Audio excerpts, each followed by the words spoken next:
You've been lied to about what's possible. When someone says that's impossible, they're just holding up a mirror to their own cage and calling it reality. They're like a goldfish telling you there's no such thing as the ocean because they've never been outside the bowl. And here's the funny part. You already do things people would call impossible. You turn invisible every night when you sleep. You lift and carry your entire body weight every time you stand up. You take in oxygen and somehow turn it into thought, love and memories. Physics calls it respiration. I call it magic that you forgot you're already doing. Here's the kicker.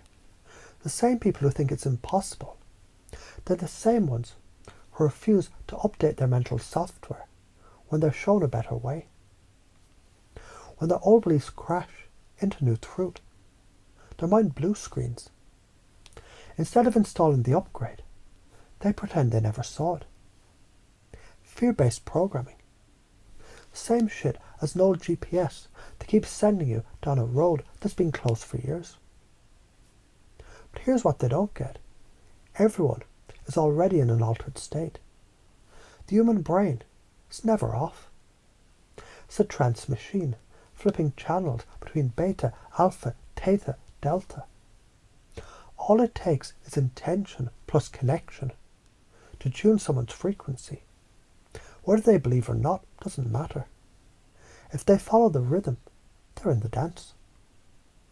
Now, when you start waking up, don't be surprised when your old life feels like wearing shoes that are 2 sizes too small. Food tastes off. News and TV start to smell like mental landfill. You're not getting weird. You're upgrading your operating system. That's where your vibe starts attracting people on the same wavelength, your tribe. And here's the secret, your tribe magnifies you. Their resonance boosts your signal like feedback in an amplifier. Yes, change feels uncomfortable. That's because it's the space between the cocoon splitting and the butterfly flying. And your brain loves this, even if you don't. Neurology shows confusion temporarily dissolves old neural maps so new ones can form. Chaos is the compost heap from which growth springs. But listen carefully. The tighter you cling to an outcome, the more you choke the life out of it.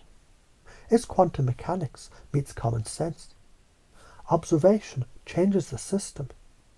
When you're desperate, emotional and reactive, you sever your heart-brain coherence. You literally cut yourself off from the intuitive bandwidth that guide you to the outcome that you want in the first place. The paradox, detached to receive. Now you don't need to convince yourself you're perfect. Screw perfection. Perfection is static, and life is a dynamic system. Instead, know you're improving every single day. In neuroplasticity terms, your synapses, they're literally rewiring as you practice. That means you're always better than you were 5 minutes ago. The pressure drops, performance rises.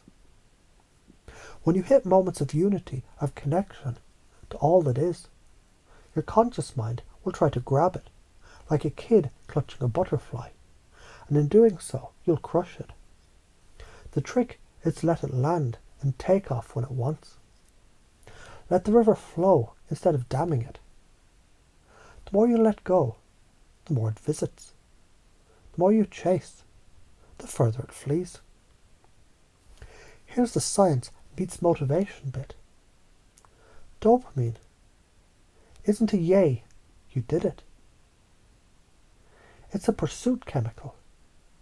Your brain juiced up more when you're crawling towards the toy as a baby than you actually grabbed it. Quitting mid-pursuit is like cutting off your own fuel line. Cognitive psychology backs this. Confirmation bias is a double-edged sword. If you choose to bias towards proof that you can win.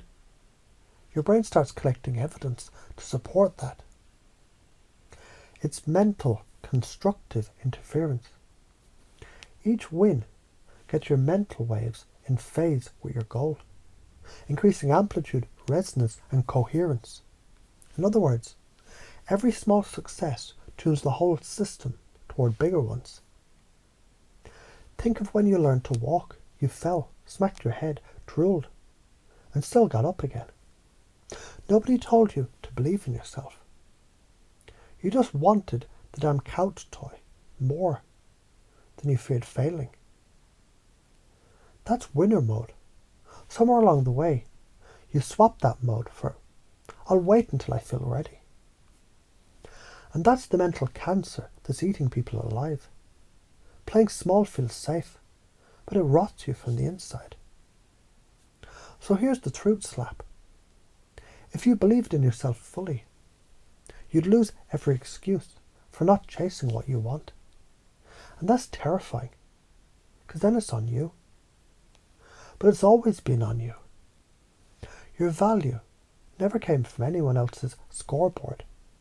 It was born in you. And the only one who can cut the cord to that power is you. Now what happens if you follow this? You break the loop. You interrupt the old trance.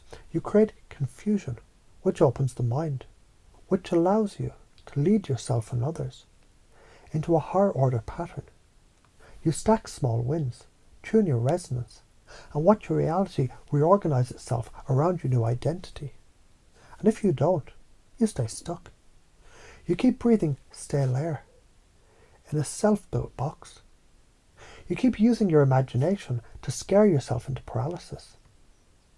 The universe keeps trying to send you upgrades that you keep rejecting, and years later you'll realize you never needed permission. You just needed to fucking start. So here's the command sequence for your unconscious. Notice where you've already done the impossible. See the patterns that used to trap you, and feel the gap where they used to fit. Lock in the memory of every win, big or small, and amplify the resonance. Let go of the chokehold on outcomes. Bias yourself towards proof that you can. Treat confusion as the compost for growth. Trust the system, your mind, body, spirit.